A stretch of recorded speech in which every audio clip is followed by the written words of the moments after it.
Allahumma salli ala al-Mustafa. Allahumma salli ala al-Mustafa.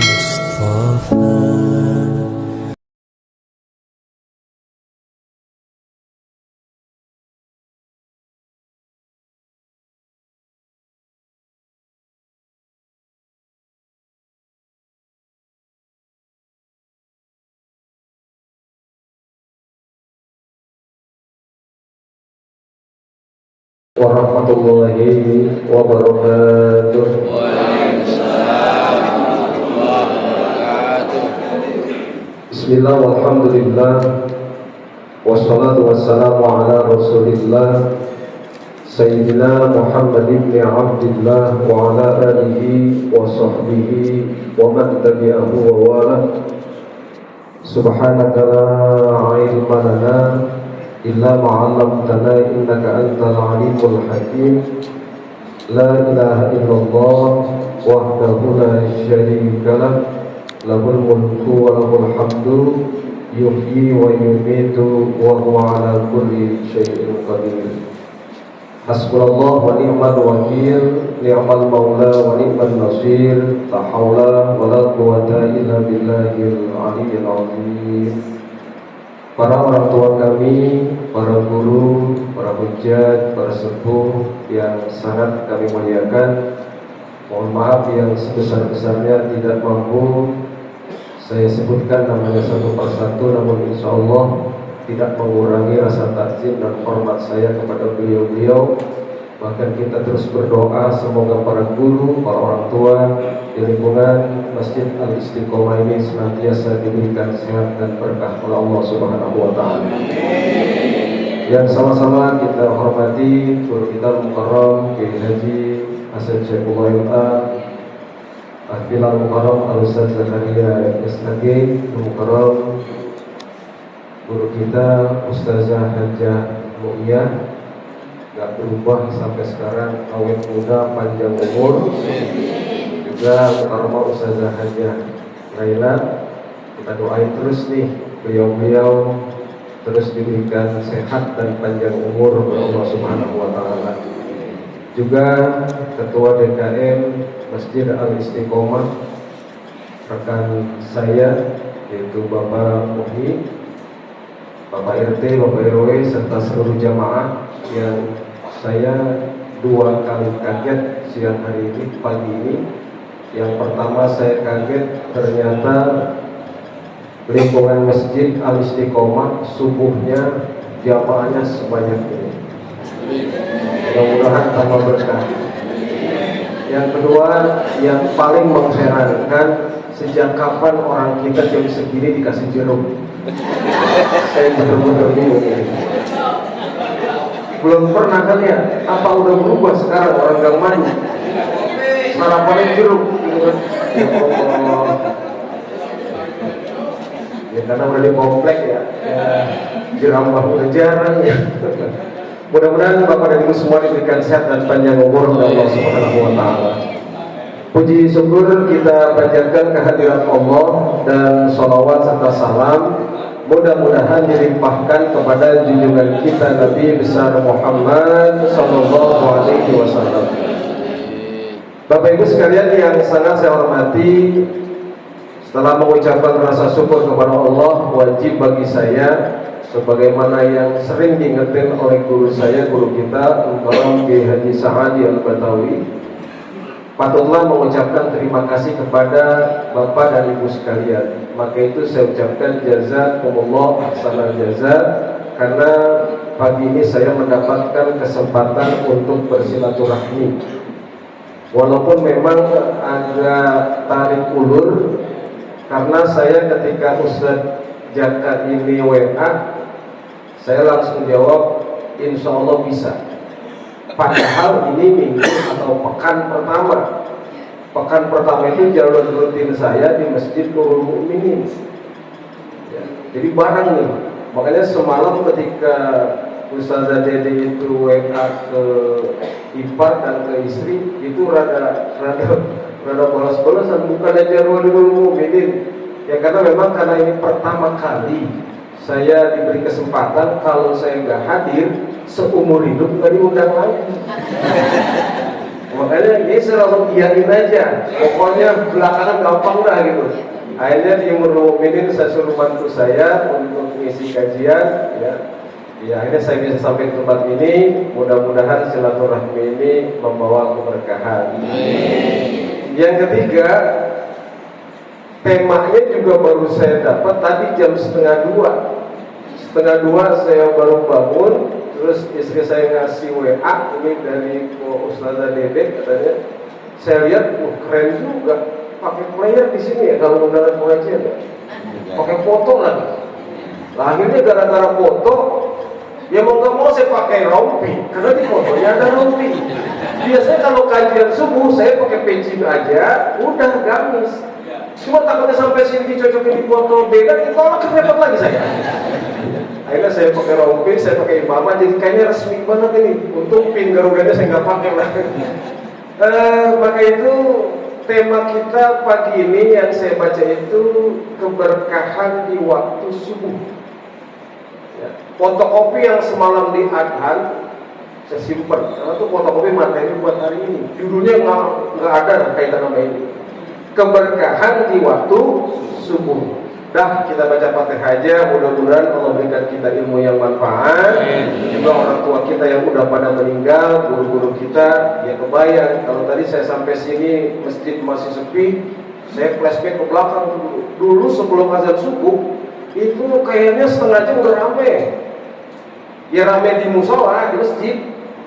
Nurjali sifatu, udah nggak ada kan? Dulu nggak gitu. Kenapa nggak ada sekarang? Orangnya meninggal. Iya kan, dulu kan besan saya kalau nggak salah itu ya. Yang kedua baru yang kedua itu almarhum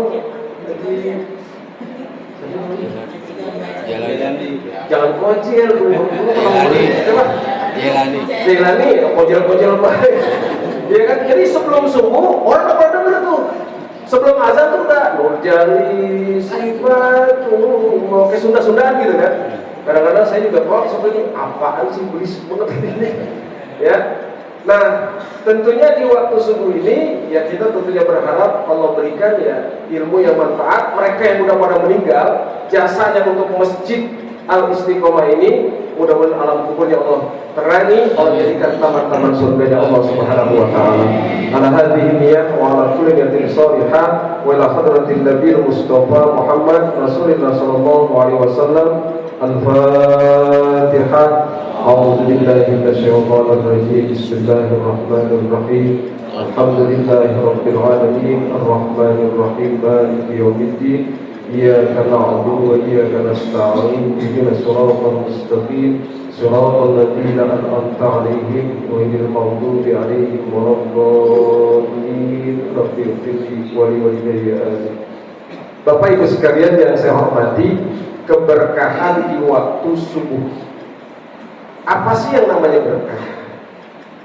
Saya takut kalau nggak ngerti arti berkah itu, akhirnya semua orang dianggap berkah.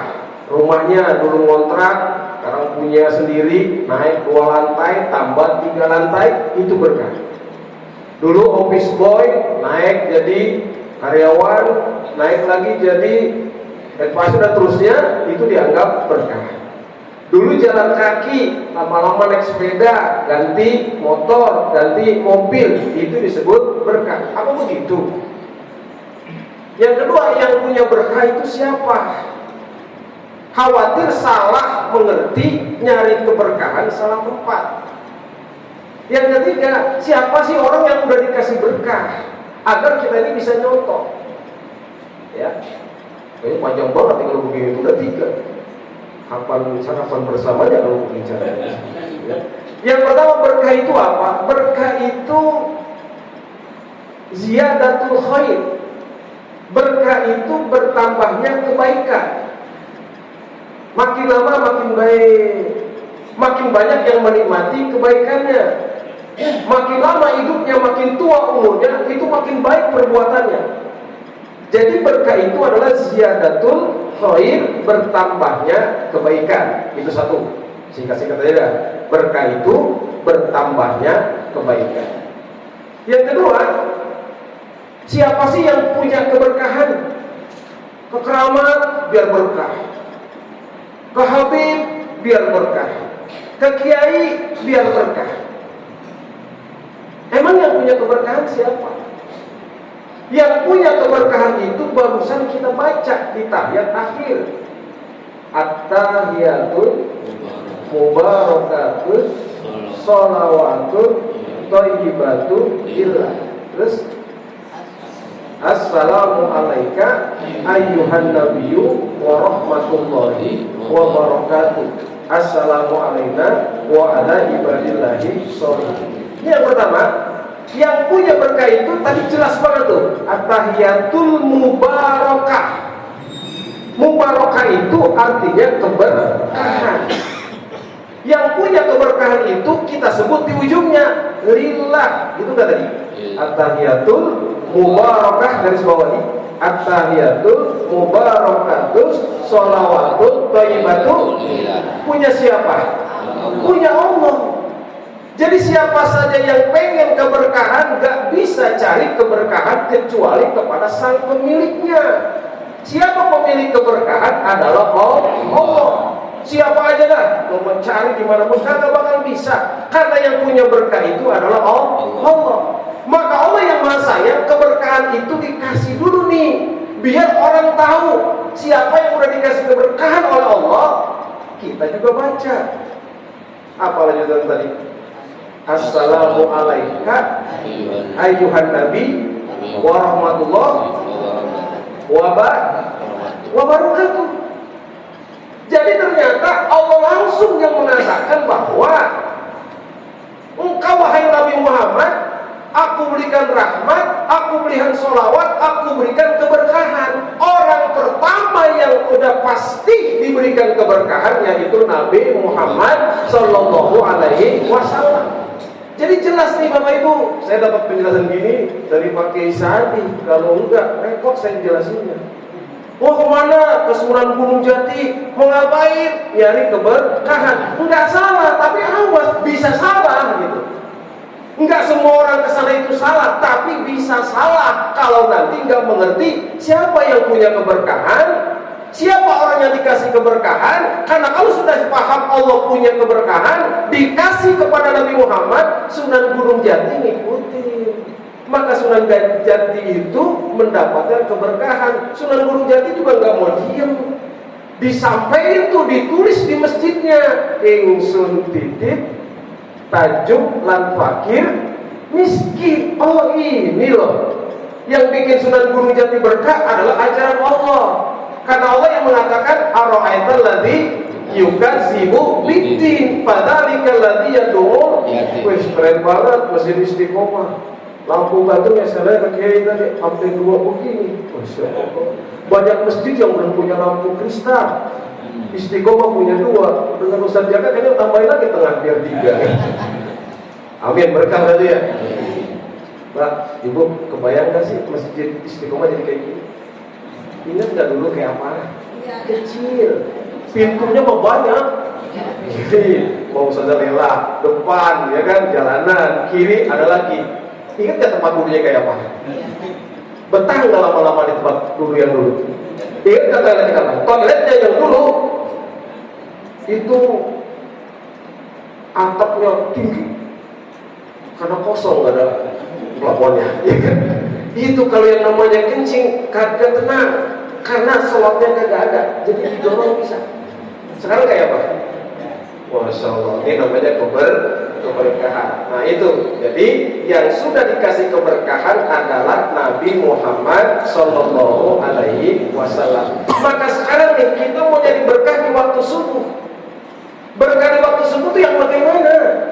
Pak, anak saya bontot tadi sambil bawa gerobak, dia nanya saya, Pak itu hebat banget Pak.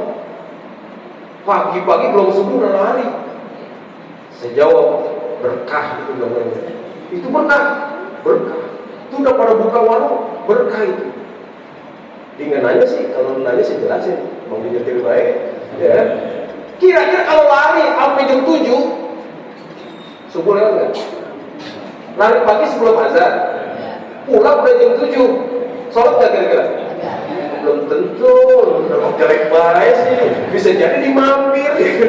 Kalau ternyata dia lari terus, badannya sehat, insya Allah sehat, tapi tidak sholat subuh, berkah apa enggak? Kenapa kita jawab enggak berkah? Karena Nabi Muhammad nggak ngajarin kayak gitu. Jadi enak Pak Ibu. Masya Allah, pagi-pagi dia udah dagang, yang lain masih tutup, yang beli ke tokonya semua, yang lain buka habis sholat subuh, dia udah dapat 1 kantong tuh duit. Berkah apa enggak? Tadi jawab, berkah apa enggak? Belum tentu. Kalau di sholat berkah enggak deh. Tapi dia dagang terus kagak sholat, berkah apa enggak? Kenapa kita bilang enggak berkah? Karena Rasul kan ngajarin begitu. Makanya kita baca hadisnya. Mudah-mudahan hadis ini memberikan nasihat buat kita semua. Sama-sama. Bismillahirrahmanirrahim. An Utsman ibn Affan radhiyallahu anhu qala Rasulullah sallallahu alaihi wasallam man shalla salata subhi faka'annama shalla laili kullahu rawahu Muslim. Itu hadis saya potong karena yang pertama itu man shalla salatal isya ka'annama qama nisfal lail. Ya, wa man shalla salata subhi fi jama'atin faka'annama shallal laila kullahu rawahu Muslim. Jadi gini Bapak Ibu, kata Rasulullah sallallahu alaihi wasallam yang didengar oleh Utsman bin Affan, kan sahabat Rasul kita kan ada 4 tuh yang khulafaur rasyidin. Ada Abu Bakar, ada Umar bin Khattab, terus Utsman bin Affan, baru yang keempat Ali bin Abi Thalib. Itu Utsman ini pernah mendengar Rasul ngomong gini, siapa saja man sholat, siapa saja yang sholat al-isya'i, bisa dulu deh biar lengkap hadisnya. Sholat isya fi jama'atin, berjamaah. Garis bawah ya, sholat isyanya berjamaah, bukan sholat isya sendiri. Siapa saja yang sholat berjamaah sholat isya, faka'annama, maka seakan-akan qoma nisfal laili, ia bangun malam separuh malam. Separuh malam itu misalnya dari jam 1 sampai jam 2 atau 3 lah. Dia tidur lagi cuma setengah malam. Walaupun dia tidur dari jam 12, tapi isanya dia sholat berjamaah, sama saja kata Rasul kita, dia bangun malam setengah malam pun. Maka beruntung orang yang sholat isya berjamaah. Saya mau nanya, kira-kira masjid Istiqomah sama ruang sholat kita di rumah bagusan mana sih? Karpet di rumah, emang di rumah punya karpet? Punya nggak? Emang sejadah kita di rumah itu lebih bagus dari karpet masjid? Terus lampu di rumah ada yang begini, lumpuh, iya nggak? Ada AC-nya rumah kita. Saya kan orang sini juga. Emang orang kita kalau bangun rumah itu ada kamar khusus buat sholat? Borok. Iya kan ya? Yang dipentingin ada toilet, ada dapur, ruang tamu, sama kamar gitu kan ya? Kalau lebaran dikit kasih teras. Sekarang udah banyak yang nggak punya teras. Jadi kalau keluar rumah dia kudu hati-hati. Iya, buka pintu keluar hati-hati, sabrak motor. Bener kan ya? Makanya jangan sombong, Betawi lagi kan kita. Dulu mau berak, buka rumah, masuk ayam masih main, puyuh masih berak, Masya Allah, caping pada jatuh, ya kan ya? Karena begitu. Buka rumah, udah jalanan pakai sendal masuk. Kalau sendal kagak masuk, kabur tuh sendal.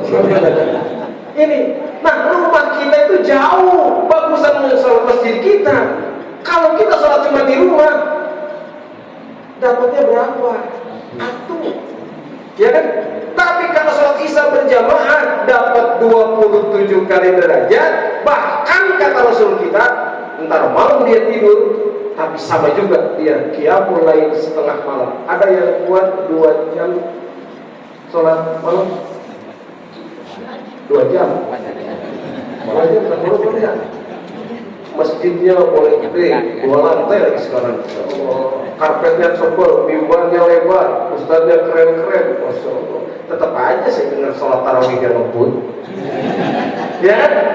Coba ada imam kayak tadi tuh, ya kita kan baca surat yang kita kagak hafal tuh. Jujur kan? Apa kata dia belum baca? Saya yang memuduk apa sih dia? Kagak hafal gitu aja.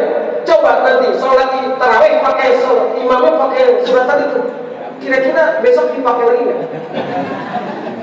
Yang di sini dipakai itu pasti At-Takasur, ya kan? Ujungnya kulhu, ya kan? Alam taro, kulhu, wal asri, kulhu. Itu pun lihat dulu, dia cepet apa pelan. Kalau imam yang napasnya Alhamdulillahirabbil alamin Ar-Rahmanir Rahim Maliki yaumiddin. Kadang belakangnya lama. Besok kalau tidak dia datang dah cari tempat lain.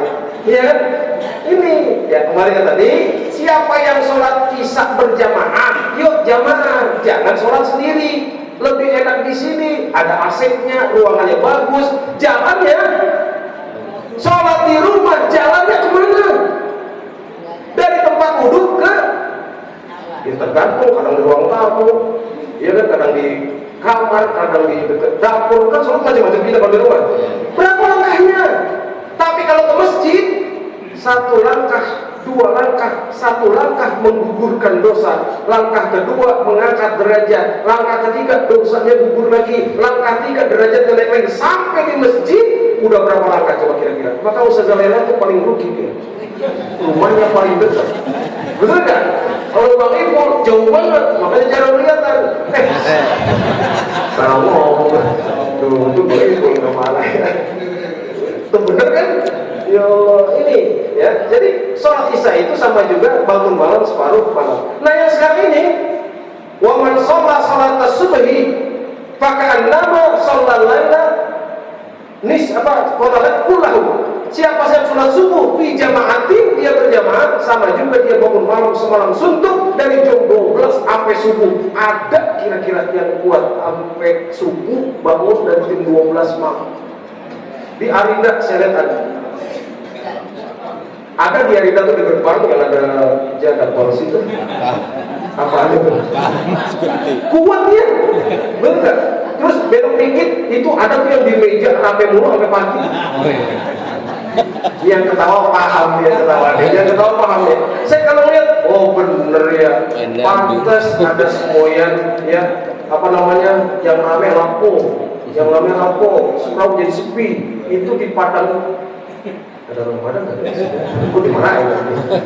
Ya saya kan sering banget ke Padang. Itu udah muncul tuh gerakan. Jadi malam itu yang ramai itu lampu-lampu. Surau-surau tuh sepi. Kenapa? Banyak kan di lampu. Lampu ramai dia kayak gitu. Kuatnya luar biasa. Dia ajak ke masjid 15 menit tidur. 15 menit pulas. Setengah jam nyungsep dia di karpet. Tapi kalau udah main kartu, saya nggak bilang judi. Kalau udah main kartu, kuat apa enggak? Cek sendiri, mata kuat, badan kuat, duduk kuat. Coba kira ngaji, geser sono, geser. Maaf bang, pas nengok aku lagi geser geser sana, geser sini. Kenapa? Itulah ujian orang menuju keberkahan. Nah, sholat subuh itu keberkahan. Kalau orang itu mau mendatangi masjid, maka dia akan mendapatkan keberkahan. Karena orang yang dikasih keberkahan itu nggak diam.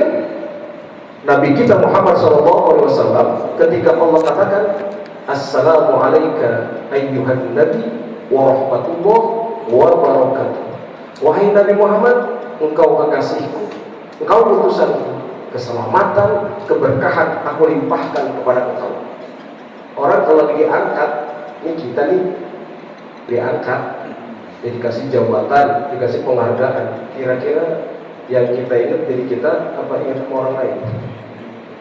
Dari gak itu ketinggian lah. Lagi makan enak nih, lagi makan enak di depan kita tuh berjeruk, mules gua. Lagi makan enak nih, makan enak. Ya nggak mau nyindir jeruk mulu, juga disini tadi. Alhamdulillah dikasih meja satu, kan bahagia saya. Datang tuh nampan dari apa, piring dari rotan, minimal dongkal atau kue cucur itu kan enak ya. Pas muncul jeruk, ya ini nggak berani makan. Jeruk pagi-pagi, protes dulu, ya. Siapa saja ini yang datang diberikan keberkahan itu, Rasul bilang apa? Wahai Rasul, kau akan diberikan keberkahan. Rasul nggak gitu.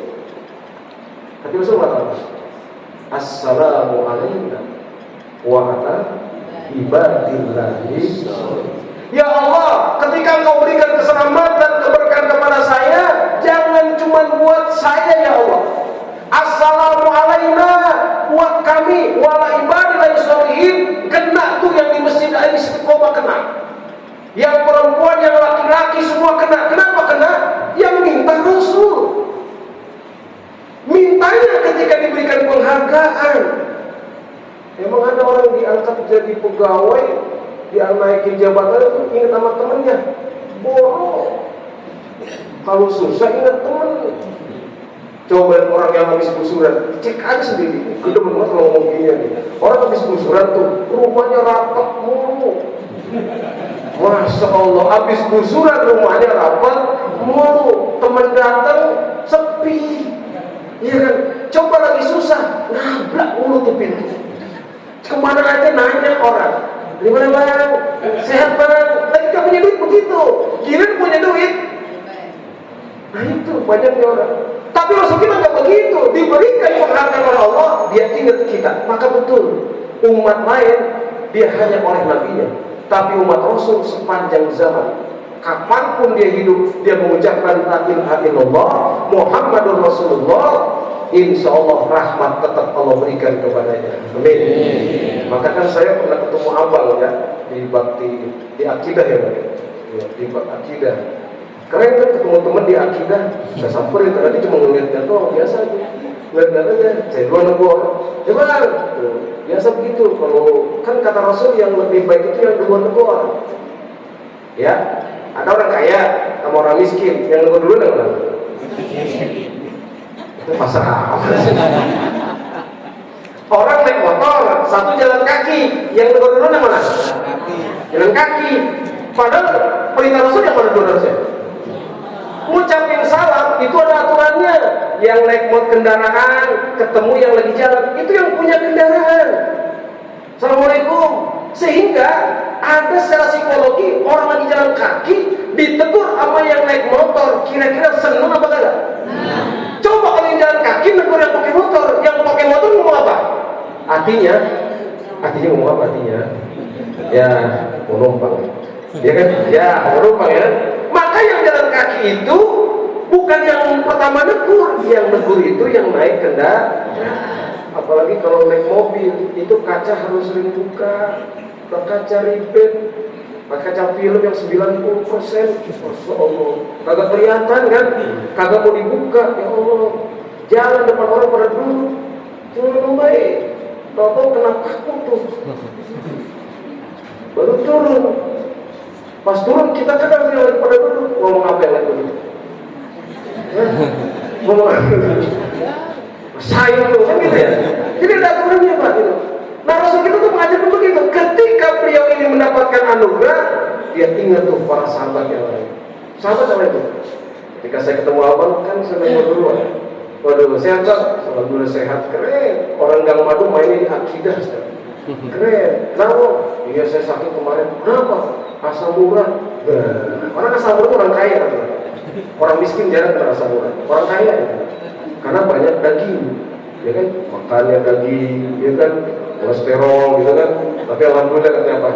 Sejak ini saya nggak berani lagi makan daging. Kalau pagi saya jalan tuh dari Gopri sampai mana? Sampai Rinda balik. Dari Rinda balik naik Gopri. Alhamdulillah. Makanya sekarang ya. Jadi kalau ada yang ketemu saya naik sepeda bukan sok jadi Ustadz Gaul, bukan. Gue mau ngapain lagi? Dulu masih remaja, masih enak saja bangun tidur nggak buka pintu depan. Kalau dulu saya mah buka pintu belakang tuh sampai rumahnya ke almarhum RK Sobi kan buka, ya kan? Langsung udah gerak tuh sampai sono. Nih Mbak ngapain? Nyiram pohon. Sekarang buka pintu. Saya buka pintu belakang dan nggak punya pintu belakang. Betul ya? Buka pintu samping nggak bisa juga, cuman pintu depan. Ngapain? Mau nyapu. Nyapu baru asik banget, udah rapi. Bener nggak? Dulu nyapu panjang nggak? Masuk sampai keringatan, sampai nabun. Maka orang dulu tuh sehat-sehat, umurnya panjang. Anak sekarang baru umur 30 tahun, badannya udah gemuk, napasnya udah ngos-ngosan. Dulu kita jalan kaki dari rumah kita ke Gopri jalan kaki, ya kan? Ke Taman Mangu jalan kaki. Sekarang dari rumah ke tukang sayur naik apa? Naik motor. Gimana ya? Jadi salam dari Pak Kiai Sadi, mohon maaf. Salam dari beliau yang sudah umur 50 tahun. Ada yang umur 50 tahun? Ada nggak? Kata beliau satu, jangan lagi minum teh manis. Ya, lagi ngancam habis ini teh manis. Kopi pahit. Jangan kopi campur gula. Umur 50. Yang ketiga, gorengan.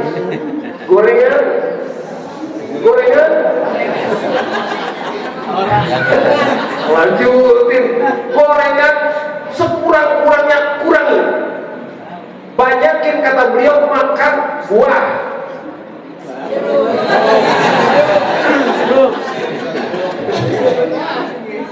Yang paling bagus singkong rebus kata beliau.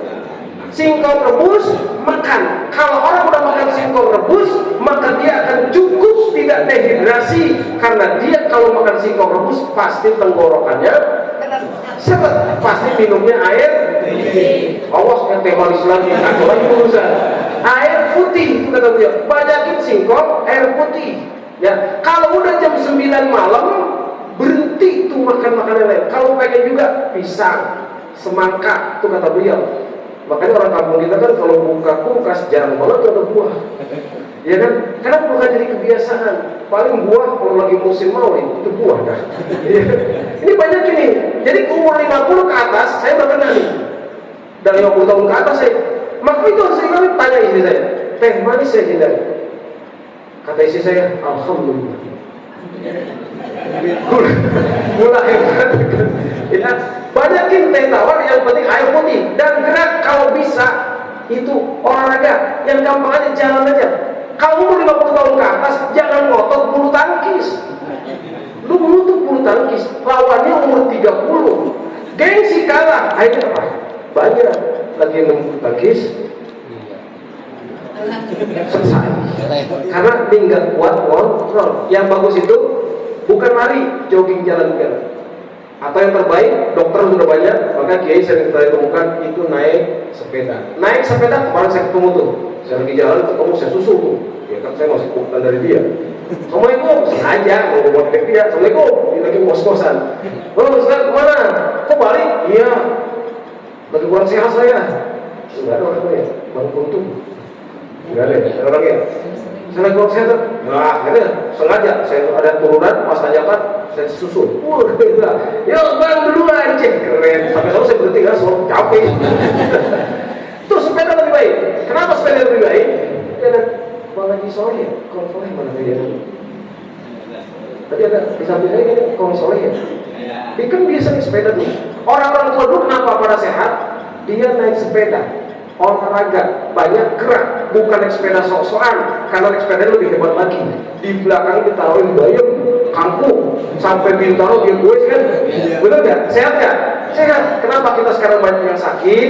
Satu, makanan bebas, gerak berkurang, oksigen udah mulai kotor, pikiran udah mulai banyak. Akhirnya nyampur jadi satu, kenaklah yang namanya diabetes. Diabetes ada dua tuh, ada gula basah, ada gula kering. Ya kan ya, gula basah itu gemuk, tiba-tiba koreng, nggak bisa sembuh. Kalau gula kering itu dia susut, nggak koreng tapi susut. Lama-lama habis. Silakan pilih mau gula basah, mau gula kering. Nggak mau ya? Mudah-mudahan kita sehat semua ya. Ya bukan berarti orang nggak meninggal, sakit juga pasti sakit, meninggal juga pasti meninggal. Cuman kita ikhtiar. Yang terpenting lagi, pikiran juga jangan terlalu banyak beban. Udah lihat ke bawah aja kalau ekonomi, kalau agama boleh lihat ke atas. Kalau ekonomi kita lihat ke atas mulu, ibu yang udah punya rumah, saya tadi kan kepikiran enak banget sekarang di Madu, jalanannya kagak ada ngecek, dulu pun bambu, nyesar mobil, kan pun bambu sih ya. Pun bambu naik ke atas musola, udah batu-batu, licin, sekarang enak gak? Enak banget, udah enak, ya kan? Udah alhamdulillah jalan udah enak, rumah udah bagus-bagus. Maka yang kita punya itu kita syukurin. Jangan udah begini olahraganya ke kebayaran di kebayaran mulai tuh pikiran naik tuh. Ya Allah pokernya, ya Allah, sampai rumah masih mikirin baik, suaminya ngojek, gimana kira-kira? Suami ngojek di kesana mikir lagi kapan kita punya rumah begitu, gampang jual apa kan? Beli lo di Umpin, luas gak kira-kira? Luas, makan itu. Ya, jadi pikir itu banyak terbebani karena apa? Gaya hidup mulai ke atas. Keberkahan itu adalah menikmati apa yang sudah Allah berikan. Itu namanya keberkahan. Jadi manfaat, alhamdulillah, walaupun singkong tapi manfaat, bisa bagi tetangga. Alhamdulillah anak saya sekarang udah ada yang kerja, yang satu udah mandiri, ya tinggal satu yang masih sekolah. Alhamdulillah sekarang cuma ngasih yang bontot, yang lain udah pada bekerja.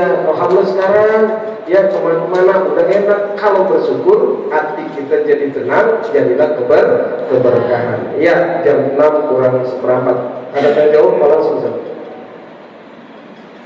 Ada yang mau bertanya? Jadi keberkahan itu adalah bertambahnya manfaat, umur manfaat, keluarga manfaat, rezeki manfaat. Mintanya kepada Allah dengan jalan ngikutin Nabi Muhammad SAW. Nanti lihat manfaatnya, bukan cuma buat keluarga, tetangga jadi senang, ya kan? Ketemu orang jadi senang, itu namanya berkah. Berkah tidak identik dengan harta, berkah itu identik dengan ketenangan batin. Yang selanjutnya, ketika orang ingin berkah itu, badan juga kudu sehat. Caranya, tadi saya sampaikan pesan dari beliau, yuk udah yang udah 50 tahun ke atas, tinggalin tuh yang namanya teh manis, gula putih lah juga dibahas. Gula putih tinggalin. Kalau mau madu, ya percuma kalau madu gak punya madu. Ya, ya kan banyak madu bagus. Kalau madu kata pakai Esa itu sangat bagus. 1 sendok aja 1 hari. Ya, madu itu membuat, kata dia kalau pengen tahu madu asli sama madu enggak asli itu gampang. Bisa bedain madu asli kan sekarang banyak jual madu enggak asli. Ciri madu asli itu dicampur gitu. Seminggu lihat itu jendela copot apa enggak. Kalau jendela copot itu asli. Jadi kan ibu-ibu udah ngomong. Jadi kalau pengen tahu madu asli, campur 1 minggu itu jendela copot, 2 minggu pintu copot, itu asli. Ya baru ketawa, telat deh, baru ketawa dia. Bukan itu, pokoknya madu banyak lah madu yang mahal-mahal, yang lumayan lah banyak. Kalau madu itu banyakin minum madu. Kalau mau kasih air hangat, insya Allah itu akan menjadikan keberkahan kita, badan kita jadi sehat. Dan hiduplah apa adanya, jangan memaksakan kemauan di bawah kemampuan kita. Oke, any question please? Ada yang mau nanya sebelum saya kasih waktu 10 menit kali? Ada yang mau bertanya Bapak Ibu sekalian sebelum kita santunan? Ada? Hebat, udah pinter semua. Ada mungkin yang mau bertanya? Karena alhamdulillah ini juga saya juga sampaikan kalau di Haji Garib itu di Masjid Rumuin ada yang namanya lumbung yatim. Lumbung yatim kita alhamdulillah Bapak Ibu mohon doa, ini udah hampir umur 20 tahun, hampir 20 tahun. Dan masih kasnya juga masih setiap bulan itu yatim baru mampu dikasih sekitar 250.000 sebulan, tiap bulan tadi. Kalau doa apa kan udah jarang kebutuhannya nenek-nenek, itu cuma pego 150 buat nenek-nenek, 250 buat anak yatim. Itu berjalan setiap bulan, bukan 1 tahun sekali. Dari mana dananya? Itu dari pleret. ya. Dan masih bertahan. Ini ntar pagi ini kira-kira jam 7 jam 8 itu pada keliling tuh nunggu. Ada yang keluar ngasih beras, ada yang keluar ngasih uang, ada yang tutup pintu, yang mungkin belum punya. Tapi berjalan tuh, alhamdulillah sampai sekarang. Dan ketuanya yang kita ambil, ini kuatnya.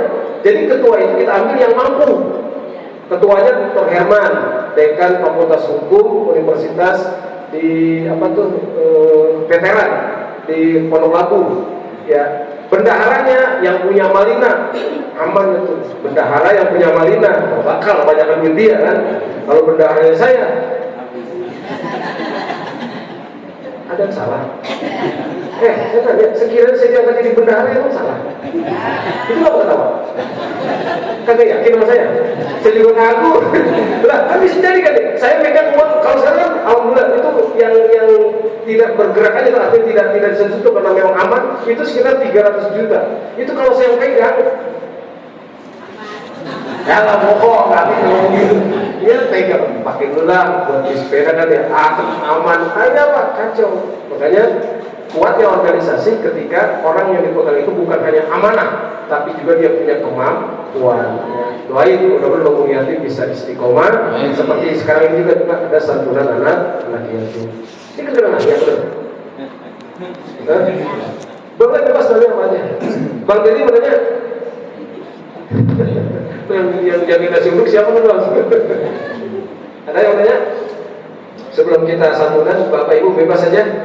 Kalau di musola Masjid Ulum ini memang selalu ada tanya jawab, walaupun ntar bahasan kemana nanya kemana tetap baik wilayahnya. Ada yang nanya? Sedikit?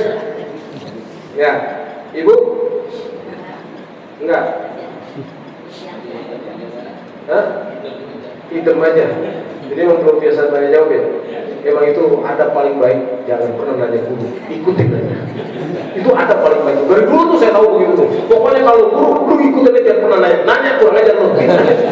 Itu yang sampai sekarang masih pegang. Jangan waktunya bertanya, boleh bertanya.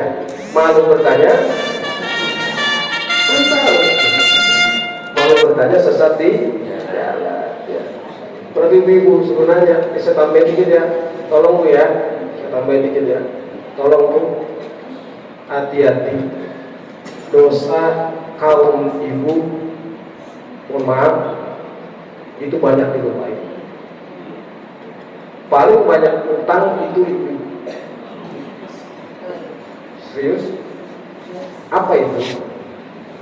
Ibu tidak seperti bapak-bapak. Ibu-ibu itu punya yang namanya tamu bulanan.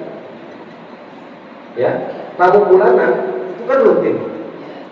Saya tanya ya, tamu ada waktu pulang nggak? Tamu pulang nggak? Pulang. Ada waktu datang, ada waktunya pulang. Berapa lama biasanya? Tahu? Oh no, nggak pernah jauh-jauh. So tahu dia. Ngitungin mulu sih, dia ketemu dihitungin tuh. Kalau saya nanya nih, jawab yang jujur ya. Tamu datang tiba-tiba, ya, jam 11 malam tamu pulang, paham kan? Jam 11 malam tamu pulang. Kapan ibu mandi? Tuh kan, pagi kan? Subuh kan? Senyum kan? Nggak ada masalah kan? Ini pesan kiai secara sahabat berat itu, dosanya besar banget. Jam 11 ibu udah selesai, mandinya subuh, sholat isya itu tidur dengan sengaja. Kalau senyum lagi, banyak begitu tuh. Kalau udah jam 11 bersih, udah nggak ada tamunya, piring masukin, gelas cuci. Paham maksudnya? Buru-buru mandi. Mandinya jangan jam 11, bengek. Iya. Paham kan? Kapan mandinya yang tepat?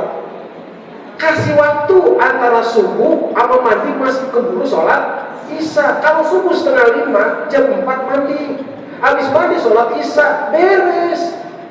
Ini mah jam 11 tamu begini. Subuh baru mandi, kadang-kadang kayaknya belum nih. Johor dia mandi. Berapa sholat yang dia tinggal dengan sengaja? 2. Dan meninggalkan sholat 5 waktu itu hukumnya dosa besar. Yang laki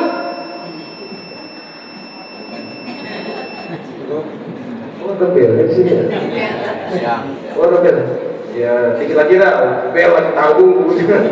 Ya, itu disepelein, itu 1 bulan loh, 2 bulan, 3 bulan, apalagi yang kerja.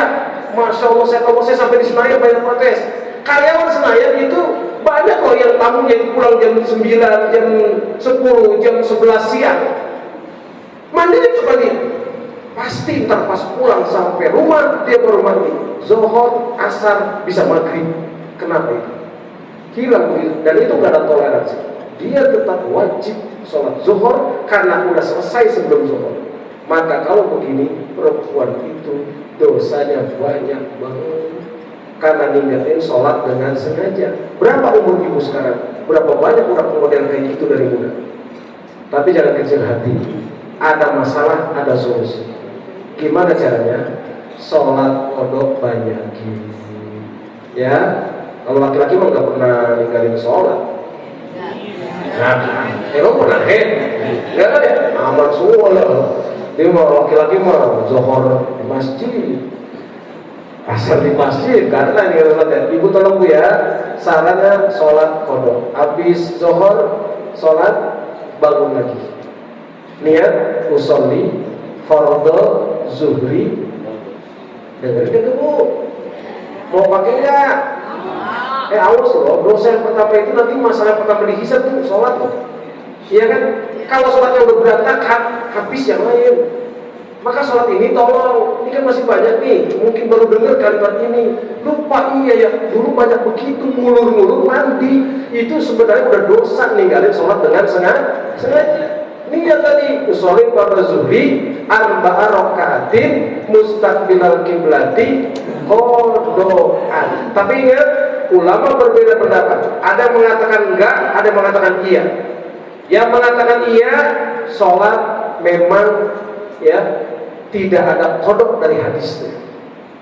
Karena Rasul memerintahkan sholat itu hanya kodoknya, kodok puasa, tidak ada kodok sholat. Tapi ulama NU, ada bukunya, itu mengerjakan yang namanya kodok sholat. Karena utang tetap utang, maka sholat yang pernah ditinggalin dibayar dengan kodok ketika dia sudah sadar. Understand? Ya, tolong ya. Ntar habis zuhur, ingetin kalau bebas ya silakan. Tapi kalau yang merasa iya pernah ninggalin sholat, itu kodok. Habis maghrib, kodok lagi maghrib. Habis isya, kodok isya. Habis subuh, kodok subuh. Cuman pilih tempat yang aman. Kalau subuh nih jangan sekali-kali kodok di masjid, repot urusan.